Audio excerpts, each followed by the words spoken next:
희락과 화평과 오래 참음과 자비와 양성과 충성과 온유와 절제니 이 같은 것을 금지할 법이 없느니라. 성령의 9가지 열매 중에 오늘 세 번째 시간으로 양선에 대해서 함께 은혜를 나누겠습니다. 마찬가지로 갈라디아 5장 22절 23절은 열매에 대해서 기록이 되어 있지요. 자, 그러면 양선은 착함과 선함을 뜻하고 있습니다. 그래서 오늘 사도행전 11장 24절 말씀을 통하여서 이 말씀을 좀 풀어가고자 합니다. 자, 바나바는 착한 사람이라고 했고요, 성령과 믿음이 충만한 사람이라 이에 큰 무리가 주께 더하여지더라. 아멘. 양선이라는 말씀은 착함과 선함이라고 말씀드렸죠. 성령의 사람이 있는 사람의 중요한 특징 가운데 하나가 뭐냐면 그 성령의 사람 가운데는 사람들이 모인다라는 특징이 있습니다. 이유야 여러 가지 사람들이 모일 수 있겠죠. 재밌는 사람에게 모일 수도 있고, 가진 것이 많은 사람에게도 모일 수 있고, 또 나쁜 사람끼리도 모일 수 있고, 좋은 사람끼리도 모일 수도 있을 것입니다. 내가 아무리 성령의 사람이라 한다 할지라도요, 내가 하나님과의 관계 속에 살아간다 하지만, 그런데 내가 내 주변의 사람들이 상처를 받고 계속 떠난다면은 우리는 한번 점검해 볼 필요가 있습니다. 내 자신을. 저는 예수님을 믿습니다. 저는 교회 다닙니다. 하나님을 인격적으로 만났습니다. 라고 말하는데 내 주변에 있는 사람들이 나 때문에 상처를 받아요. 그리고 내 주변의 사람들이 모이지 않고 떠나가기 시작한다면 그 사람을 돌아보는 게 아니라 나를 한번 생각해 볼 필요가 있다는 것이죠. 그래서 오늘 특별히 착함, 양선이라는 이 열매에 대해서 우리가 한번 생각해 볼 텐데요. 어떤 사람이 착한 사람일까요? 저 집사님은 참 착해, 저분은 참 착해 라고 말하는데, 요즘은 이 착함이라는 뉘앙스가 어리숙하다, 바보 같다, 이런 퇴색된 이미지로 또 비춰지기도 합니다. 그러면 성령의 열매라고 말하는 양선, 이 착함은 바로 하나님 앞에서의 착함이고, 그 기준을 분명히 할 필요가 있습니다. 우리가 신앙생활 한다는 것은요, 아주 실제적인 것입니다. 추상적인 것이 아니에요. 두리뭉실하게 교회 다니고 예수를 믿는 것이 아니라 굉장히 디테일하고 실제적인 것이 신앙생활이라는 거죠. 내가 착해야지, 착하게 살아야지, 내 마음이 이런 결단을 가지고 살아가는 것이 아니라 성경에 이 착함의 기준이 있다라는 거죠. 그러면 그 착함의 기준이 무엇일까요? 아모스에 보면은 이렇게 기록되어 있는데요. 아모스 7장 7절 8절입니다. 시작.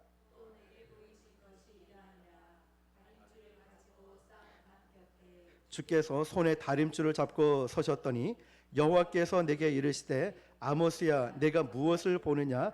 내가 대답하되 다림줄이니이다. 주께서 이르시되 내가 다림줄을 내 백성 이스라엘 가운데 두고 다시는 용서하지 아니하리니. 아멘. 자, 착함의 기준이 명확하게 나와 있는 게 이 아모스서의 노란색 단어를 보시면 다림줄이라고 되어 있습니다. 자, 여러분, 하나님은 착한 자를 찾으시고 또 악한 자는 용서하지 않는다는 말씀이 있는데요, 하나님의 속성은 두 가지가 있지요. 하나님은 사랑의 하나님이시지만 의로우신 분이시라는 거죠. 다시 말하면 이 자비의 하나님이시지만 하나님은 이 죄를 그냥 간과하지는 않으신다는 심판의 하나님이십니다. 그런데 그 기준이 뭐냐면, 오늘 다림줄이라고 나온 것처럼 여러분, 집을 지을 때 보면은 그 천장에서 수평이 맞는가를 해서 다림줄을 이렇게 내립니다. 거기에 맞춰서 벽돌을 쌓는데 하나님께서는 우리에게 다림줄을 내리고 계시다는 거죠. 그러면서 네가 착한지 옳은지 나쁜지를 하나님이 보시겠다는 것입니다. 그러므로 우리가 성령의 열매로서 오늘 양선을 다루면서, 다시 말하면 선함이고 착함을 이야기할 때 하나님 앞에서의 기준을 우리는 분명하게 할 필요가 있습니다. 사람들이 나를 착하게 한다, 착하다고 말하는 것이 아니라 내가 하나님 앞에서의 그 착함, 선함을 인정받을 수 있는가라는 거죠. 그러면 우리가 성경에 보면은 바로 이 착함이라고 말할 때 어떤 사람이 생각이 나냐면 바로 선한 사마리아인을 기억을 해내야 됩니다. 선한 사마리아인이라고 할 때 강도 만난 사람에게 누가 이웃이 되겠느냐라고 말할 때 그때 사마리아인 말고 두 사람이 더 있었죠. 혹시 기억하십니까? 한 사람은 제사장이고 한 사람은 또 레위인이 있었습니다. 자, 레위인과 제사장이 거기를 지나가지만 따지고 보면 그 사람이 나쁜 짓 한 게 아니에요. 특별히 나쁜 짓을 했다고 성경이 기록하지도 않았어요. 그런데 그곳을 지나갔던 사마리아인만 유독 그 수식어가 뭐라고 되어 있냐면 선한 사마리아인이라고 칭찬을 하고 있다는 거죠. 자, 다시 말하면 사마리아인은 뭔가를 했다는 것입니다. 자, 착함이라는 것은 기억하십시오. 단순히 내 마음에 착함으로 끝나는 것이 아니라 무언가를 했을 때 드러나는 것이 착함이라는 거죠.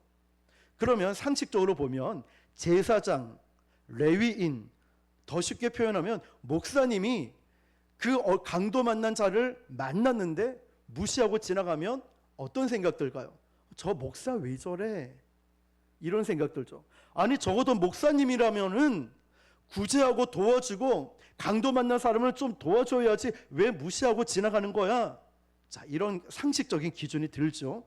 마찬가지로 제사장과 레위인 입장에서 생각을 해보면 이런 생각할 수 있어요. 아, 바쁜 일이 있었구나. 바빠서 그냥 지나갔겠구나. 피 흘리는 사람도 있지만 제사장도 레위인도 아마 마음은 편치 않았을 거야. 제사장도 레위인도 분명히 불쌍히 여기는 마음이 있었을 거야 라고 생각한다는 거죠. 그런데 이 레위인과 제사장이 착하지 않은 이유가 뭘까요? 불쌍히 여기는 마음은 있었지만 아무것도 하지 않았다는 사실이에요. 무언가를 해야 하는 것, 바로 선하다는 것은요, 성령께서 우리 안에 임할 때 우리가 선함으로 무언가를 하게끔 만든다는 거예요. 이 차이가 있다는 것입니다. 선함이라고 말할 때 선한 사마리아인, 그는 그것을 보고 불쌍히 여기는 마음만 갖고 있는 것이 아니라 구체적인 행동으로 드러났다는 것입니다. 성령이 내 안에 계시고 선함, 착한 마음을 주셨다면은 우리는 그 자리에 머물 수 있지 않아요. 움직여야 되겠죠. 제가 지난주에 중고등부 설교를 하면서 갑자기 이 얘기가 생각이 났어요. 뭐냐면 제가 교회 오는 길이었습니다. 좀 어두워지는 저녁이 다 될 쯤 운전을 하고 가는데 그 명장동 쪽을 지나가고 있었습니다. 그런데 거기에서 어떤 할머니가 잘 걷다가 한 20-30m 앞에서 픽 쓰러지는 거예요. 일어나지를 못해요. 계속 움직여요. 그런데 어떤 중학생 한 아이가 가방 메고 핸드폰을 보고 오다가 할머니를 보고서 이 할머니가 누워서 일어나지 못한 거 부추기고 있어요. 그런데 옆에 많은 청년과 어른들이 지나가는데 힐끗 쳐다보고 다 지나갔지만 중학생인 이 아이는 할머니를 부추기고 있어요. 그런데 제가 할머니를 보았는데 어떡할까 잠시 고민을 했지만 차를 옆에 한쪽에 세워놓고 저도 똑같이 부추겼어요. 그런데 몸에 완전 힘이 빠지니까 이렇게 세우는데 너무 힘이 들었다는 거죠. 집이 어디세요 할머니? 그러니까 약간 한 200m 정도 걸었던 2층 집이었습니다. 이 아이와 함께 부축해서 계단을 혼자 가시겠다면서 기어서 올라가시는 거예요. 그러면서 집에 문 열어서 안에 모셔다 드렸더니 음료수를 마시고 가라 쭉 이렇게 얘기하는데 아니요, 저희 가야 됩니다. 차를 세워놔서 그 계단을 내려오는데 이 중학생 아이가 뭐라고 하냐면 아저씨 고마워요 이런 거예요. 나는 이 아이에게 칭찬을 해주고 싶은데 오히려 저보고 도와줘서 고맙다는 거예요. 저는 굉장히 큰 충격과 감동을 받았어요. 다 비껴가고 무시하는 이때 이런 것이 착함이고 선함이고. 그때 제가 물어봤어요. 야, 혹시 너 교회 다니니? 교회 다닌대요. 근처에 있는 그 교회를 다니는 아이였어요. 그때 너무 큰 감동이 되어서 잊지를 못하고 있다는 것입니다. 자, 여러분, 또 한 가지 우리가 선함과 착함을 기억할 때 누가 생각나야 되냐면 예수님이 생각나야 돼요. 예수님이 목자라고 하면서 그 앞에 뭐라고 말씀하신지 아시죠? 나는 선한 목자라고. 자, 그 뒤에가 중요합니다. 선함을 갖고 있는 것으로 끝나는 것이 아니라 나는 선한 목자다 말씀하시면서 양을 위하여 목숨을 버린다고 했습니다. 자, 행함이 드러나는 것이죠. 그러니까 예수님은 자신을 끝까지 희생하면서 무언가를 하고자 하는 그 능력, 성령께서 주시는 마음이죠. 우리 안에 착하고 선한 마음 안 가진 사람은 어디 있겠습니까? 대부분 그런 마음을 갖지요. 그러나 그것이 행동으로 나타나는 강력한 성령이 주시는 이 마음이 내 마음이 드러날 때 이게 성령의 열매로 양선의 열매를 맺는 거예요. 그래서 에베소서 2장 10절에 이런 말씀이 있습니다. 같이 읽어볼게요. 시작. 우리는 그가 만드신 바라 그리스도 예수 안에서 선한 일을 위하여 지으심을 받은 자니 이 일은 하나님이 전에 예비하사 우리로 그 가운데서 행하게 하려 하심이라. 아멘. 성경을 보면 정말 놀라운 게 뭐냐면 우리에게 믿으라 믿으라 믿음을 강조도 하지만 많은 경우에 행하라 행하라 이 말씀도 많이 있습니다. 믿음도 중요한데 믿음으로 끝나는 게 아니라 행하라는 거예요. 그 믿음대로 말이죠. 성령님은 인격적이고 살아계신 분이고 보혜사 성령님이기 때문에 우리의 삶에서 직접적으로 일하시는 분이십니다. 그래서 성령이 내 안에 임재하실 때는 감동이 많이 일어나요.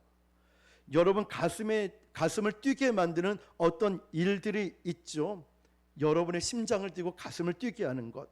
그러면 여러분의 심장을 막 뛰게 만드는 일은 무언가를 하라는 뜻일까요? 하지 말라는 뜻일까요? 하라는 뜻이죠. 기도에 대해서, 구제에 대해서, 전도와 선교에 대해서, 어려운 이웃들을 돌아보는 성령께서 내 마음에 긍휼한 마음을 주시고 막 뜨거운 마음을 주시고 그렇게 막 가슴을 뜨겁게 만든다는 것은요, 그냥 그렇구나 이게 아니라 우리 보고 행하라고 신호를 주시는 겁니다.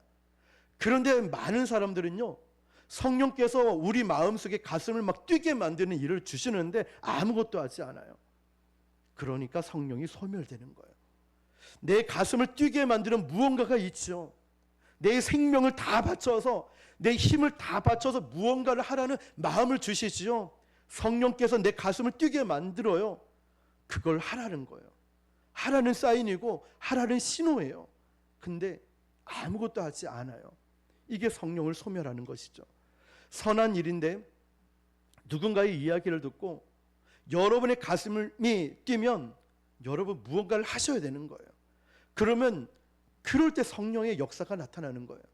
왜 나에게 성령의 역사, 능력이 나타나지 않지? 이게 아니라 성령께서 나에게 감동을 주시고 은혜를 주시고 이런 귀한 마음을 주시면 나는 이제 뭔가를 움직여서 해야 되는 거예요. 그때 오늘 말씀처럼 착함, 양선의 성령의 열매가 나타나는 것입니다. 우리가 성령의 열매가 내 삶에 나타나지 못하는 이유 가운데 하나가 뭐냐면 나에게 감동을 주고 가슴을 뛰게 만드는데 아무것도 하지 않아요. 행동을 하지 않아요. 기도를 하지 않고 순종하지 않아요. 바쁘다고 핑계대고요. 이것저것 때문에 못한다고 변명을 늘어놓고 나는 못합니다. 내 자신을 바라보아요. 그러니까 성령의 열매가 맺힐 수가 없어요. 성령이 역사하실 수가 없는 거죠. 제가 20여 년 전에요, 처음 교육 전도사로 있을 때 지하에 개척교회를 섬겼습니다. 그런데 이제 교회가 좀 성장해 나가면서 이제 건축 헌금을 하기 시작했어요. 그때 건축 작정 헌금을 하는데 목사님 말씀 듣는 순간에 이만큼 금액을 해야 되겠다라고 했는데 예배 끝나고 시간이 조금 지나니까 액수가 점점 내려가더라고요. 내가 누군가를 막 도와줘야 되겠다, 감동이 왔어요. 어려운 사람들, 저분에게 오늘 내가 좀 도와줘야 되겠다. 그런데 시간이 지나니까 돕지 않아야 될 이유가 너무 많이 생겨요. 나 바쁘잖아, 피곤하잖아, 다음에 가지. 시간이 지나니까요, 깜짝 놀랐습니다. 시간이 지나니까 점점 그게 줄어들고 소멸되더라고요. 제가 경조사 같은데 정말 잘 챙기려고 하는 이유 중 하나가요, 밀양 구치소에 구치소 사역을 한 2년 정도 했었습니다. 매주 월요일 날 교역자는 이제 쉬는 날이잖아요. 그런데 월요일 날 그 밀양 구치소 사역을 갔어요. 이분들은 말씀 사역을 하는데 정말 모범수만 불러와서 말씀을 가르치고 양육하는 시간이었습니다. 그런데 정말 그 구치소의 그 교도관도 깜짝 놀랄 정도로 이분들은 무기수였고요, 정말 끔찍한 죄를 지었던 분들이에요. 그렇지만 모범수였기 때문에 말씀을 가르치고 양육하는 시간에 왔었는데 한 분이 얘기를 나누는데 말씀도 안 하고 마음을 절대 안 열었는데요. 시간이 지나면서 마음을 열었어요. 처음으로. 그러면서 이제 편지를 주고 받았거든요. 그런데 이제 연말 되면 교회 행사가 바빠가지고 제가 답을 제대로 못했는데, 그 편지가 밀양 구치소에서 와야 되는데 고신대 복음병원에서 편지가 온 거예요. 주소가. 읽어봤습니다. 그런데 병원에 입원했다고 하고 그렇게만 쓰여져 있어서 저는 다른 얘기는 모르고 연초에 바쁜 일 끝나고 1월 말쯤에 갔습니다. 고신대 복음병원에. 그런데 그분이 병원에 왔는데 입원을 해야 되는데 일찍 퇴원을 했대요. 근데 나중에 알고 봤더니 이분이 병보석으로 출소를 했대요. 병보석으로 출소를 했다는 것은 그분은 이제 말기암이었다는 거예요. 그런데 제가 그 얘기를 수간호사 통해서 듣고는 정말 오열할 뻔했고 주저앉았어요. 내가 그때 왜 안 왔을까? 오라고 와달라고 저는 나중에 가면 되겠지라고 생각했는데 아니었어요. 그러면서 개인정보라서 알려줄 수는 없지만 수간호사가 이 말 한마디만 해주더라고요. 목사님, 다음 주 이 시간에 이분이 진료 날짜인데 이날 오시면 만날 수 있을 겁니다. 그런데 이분이 그날 오지 않는다면 진료를 포기한 겁니다. 그분은 이제 말기암이라 이제 가망이 없습니다. 그 다음 주 갔습니다. 못 만났어요. 몇 시간을 기다려도 안 왔대요. 제가 그때의 충격을 잊지 못해서 정말 그 시간들이 너무너무 귀했던 시간이에요.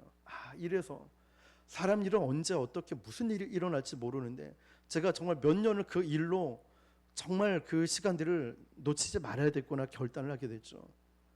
말씀드린 것처럼 시간이 지나면 우리의 헌신, 우리의 감사, 우리의 희생이 점점 소멸되기 시작합니다. 그래서 우리가 성령의 열매를 맺기 위해서는 우리는 뭔가를 해야지만이 성령의 열매들이 나에게 맺힌다는 겁니다. 그냥 성령께서 감동 주실 때 그렇구나 이게 아니라 내가 뭔가를 액션을 취하는 움직임이 있어야 된다는 거죠. 자, 오늘 바나바라는 주인공이 나옵니다. 사도행전 4장에 보면 바나바 이야기가 처음 나오는데요. 36, 37절을 한번 읽어볼게요. 시작.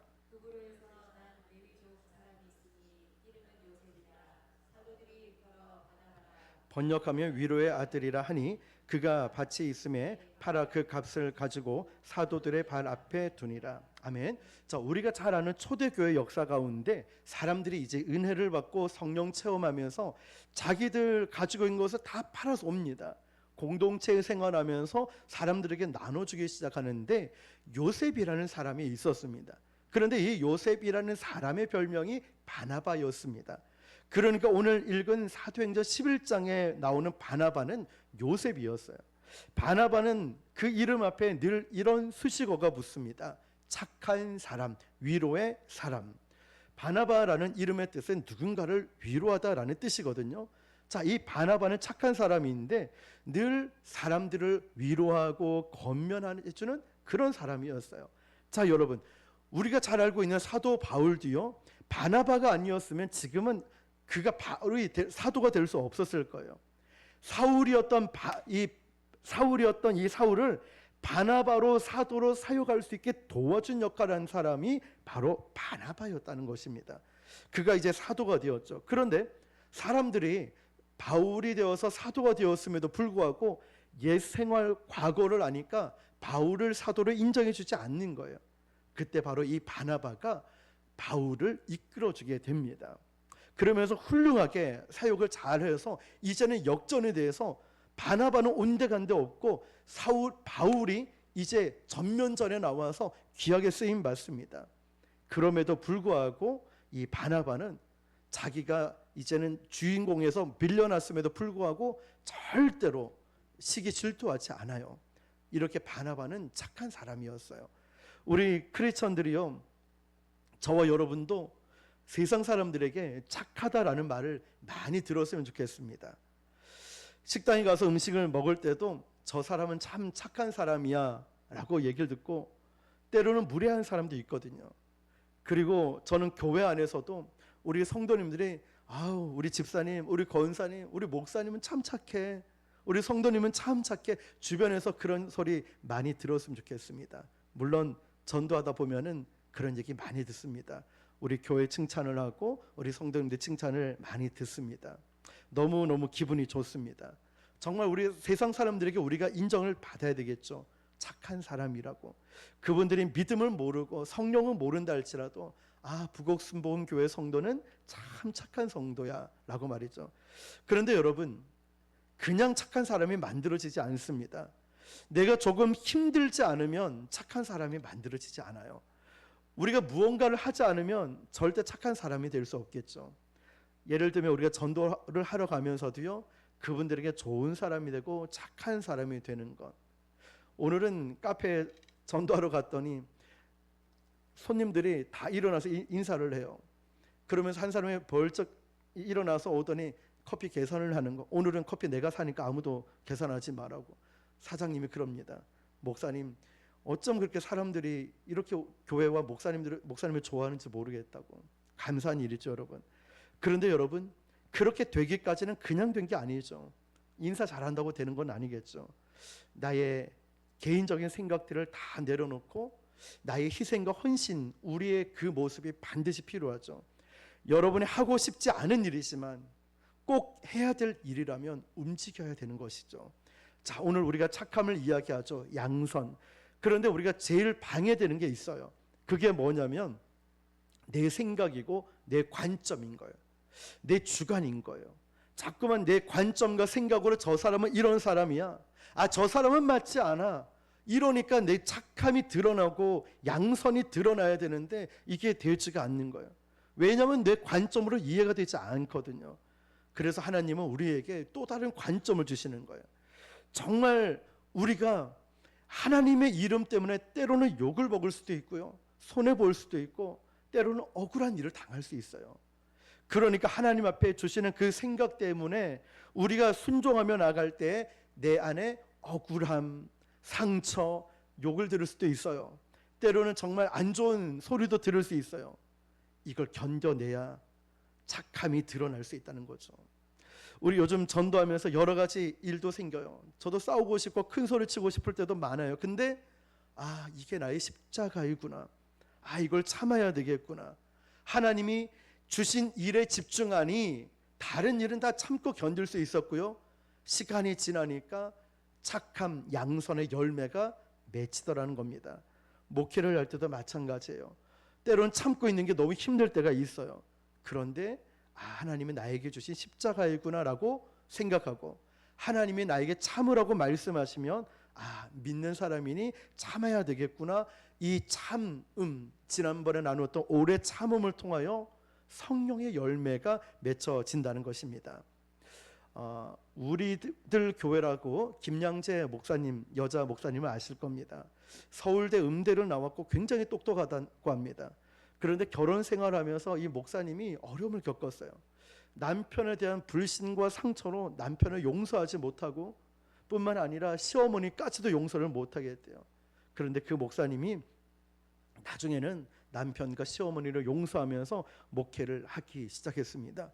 그런데 그때 상담했던 한 여자아이의 이야기인데요, 이런 일이 있었습니다. 이 여자아이가 엄마에 대한 분노를 참지를 못하겠다는 거예요. 그 엄마에 대한 분노가 너무너무 심했대요. 이 얘기를 들어보니까 자기가 엄마한테 버림을 받았다는 것 때문에 다른 사람 집에서 이 학창시절, 어린 시절을 살아오게 된 거예요. 그 다른 집에 살면서 이 아이는 자라가면서 엄마에 대한 증오와 분노가 가득 차 있는 거예요. 그런데 이 아이가 자라나면서 어느 날 하나님을 만나게 된 거예요. 근데 그 아이가 기도하면서 하나님이 이 마음을 주셨다는 거예요.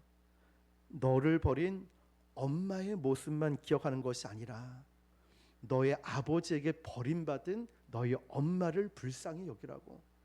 그 버림받은 상태에서 너를 낳아주고, 너를 낳아준 이 엄마가 기를 수 없어가지고 너를 다른 부모에게 맡겨서 너를 잘 클 수 있게 만든 그 엄마를 기억하라고. 이게 은혜로 느껴지니까 평생 엄마에 대한 증오심이 가득했는데 엄마가 용서가 되더래요. 엄마도 아빠에게 버림을 받았구나. 엄마도 어쩔 수 없이 나를 그곳에 맡길 수밖에 없었구나. 나를 지울 수도 있고 나를 태어나지 않게 할 수도 있었지만 나를 사랑해서 이렇게 이 땅에 태어나게 만들었구나. 그때부터 엄마가 용서가 되더라요.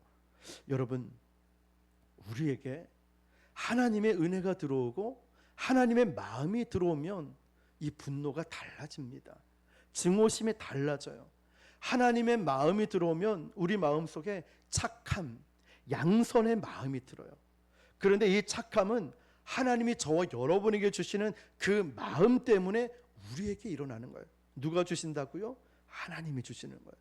하나님이 주시는 은혜, 하나님을 만나니까 내가 주님을 닮아가고 싶은 거예요.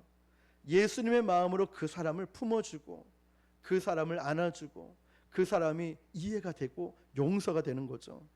요한복음은 성령에 대해 우리에게 가장 명확하게 이렇게 말씀하는데요. 요한복음 14장 26, 27절을 보면은 이렇게 기록되어 있죠. 시작. 보혜사 곧 아버지께서 내 이름으로 보내실 분이여 그가 너희에게 모든 것을 가르치고 내가 너희에게 말한 모든 것을 생각나게 하리라. 평안을 너희에게 끼치노니 곧 나의 평안을 너희에게 주노라. 내가 너희에게 주는 것은 세상이 주는 것과 같지 아니하니라. 너희는 마음에 근심하지도 말고 두려워하지도 말라. 아멘. 자, 이제 이 부분만 말씀드리고 마치겠습니다. 여러분, 양선이죠. 오늘 나누는 말씀이. 근데 이걸 착함이죠. 착한 사람이 되면 우리 안에 가장 큰 축복이 뭐냐면 평안이 찾아온다는 거예요. 여러분, 나쁜 사람이 평안할까요? 착한 사람이 평안이 찾아올까요? 못되게 굴고 내가 하고 싶은 대로 다 하면 절대로 평안이 찾아오지 않습니다. 착한 게 얼마나 중요하냐면 사도행전 13장에 보면 사도 바울이 2차 전도 여행을 갈 때 그때 마가 요한을 절대로 데려가지 말자고 합니다. 싸움이 일어났었죠. 사도 바울이 좀 까칠했어요. 그래서 마가 요한을 데려가지 않아요. 열정은 있는데 그 마음에 사도 바울 마음에 드러나지 않으면 가지마! 너는 데려가지 않을 거야. 그런데 바나바는요, 그 버리자, 같이 가지 말자라고 했던 바나바를, 마가 요한을 바나바가 끝까지 챙겨주고 데려갔다는 거예요. 잘 보세요. 바나바가 이 마가 요한을 챙겨주고 데려갔는데 마가 요한이 누가 된지 아십니까? 마가복음을 기록한 저자가 되었어요. 바나바를 잘 보세요. 다른 사람들은 이 사도 바울을 인정조차 하지 않았지만 바나바는 사도 바울을 품어주면서 사도가 되게끔 끝까지 잘 섬겨주고 모든 갈등 가운데 챙겨주고 보듬어줬더니 사도 바울이 최고의 사도가 되지 않았습니까? 위대한 사도가 되지 않았습니까? 바나바의 이 착함 때문에 마가복음을 기록한 저자가 탄생되고 최고 위대한 사도 바울이 탄생된 게 바나바의 착함이 있었기 때문에 그래요. 여러분, 그가 챙겨주지 않았더라면 마가복음이 기록되어 있을까요? 여러분, 그러므로 우리의 이 착함은요, 양선은 어떤 위대한 열매를 맺을지 몰라요. 우리 상식으로 이해가 되지 않는 일들, 내 성격으로는 저 사람은 이해되지 않아, 우리 기준으로는 안 맞아라고 말하지만 하나님의 마음을 품고 착함을 가지고 그를 품어주고 또 품어줬을 때 그 사람이 얼마나 위대한 사람이 되어 열매가 맺힐지 우리는 모릅니다. 그러므로 우리 안에 이 마음을 품었으면 좋겠습니다. 착함, 양선의 마음을 품고 아무것도 하지 않으면 아무 일도 일어나지 않지만 성령께서 나에게 그 감동과 마음을 주셨을 때 우리가 그것을 실천해 보는 거예요. 그런데 좀 전에 말씀드렸듯이 시간 지나면 오늘 말씀 듣고 착하게 살아보자, 용서하자, 품어주자 했는데 돌아가면서 에이 다음에 하지, 이러다 보니까 또 소멸되는 거예요. 소멸. 이러다 보니까 저도 그걸 경험했잖아요. 그래서 우리 모두가 정말 이 양선의 열매가 맺기 위해서는 오늘부터, 지금부터 결단하시고 한 가지라도 실천을 볼 때 우리는 우리 안에 성령의 열매가 맺히고 또 우리의 착함 양선을 통하여 저 집사님, 권사님, 우리 성도 안에 얼마나 위대한 역사가 일어날지 우리는 모르기 때문에 우리는 성령을 의지하며 이 열매가 맺힐 수 있도록 기도하며 순종할 때 성령의 아름다운 열매가 맺힐 줄 믿습니다. 오늘 저와 여러분들이 그렇게 순종하며 살아가시기를 주님의 이름으로 축원합니다.